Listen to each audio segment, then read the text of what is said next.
One of the silliest arguments I've heard from those who promote abortion is the idea that the abortion of a child in the womb is permissible if it is understood that the child is not viable. That is to say, the child is not dependent or independent, rather, to live and to be a separate entity or a separate person.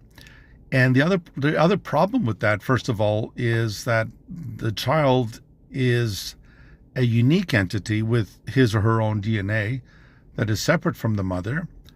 But this argument that, well, because the child is dependent on the mother, the child is not viable. That is to say, because the child is totally dependent on the mother has the right to terminate that dependency, which makes absolutely no sense, because a newborn baby is also not viable in the sense of being able to live and take care of itself.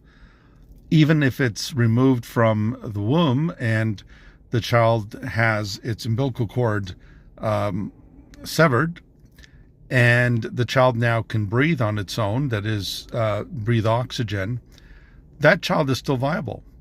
Try leaving a newborn baby to feed for itself, or to drink, or to wash itself. A newborn baby is just as dependent as a baby in the womb. There's no difference in terms of dependence. So people who make these arguments, I don't think that they really think these things through.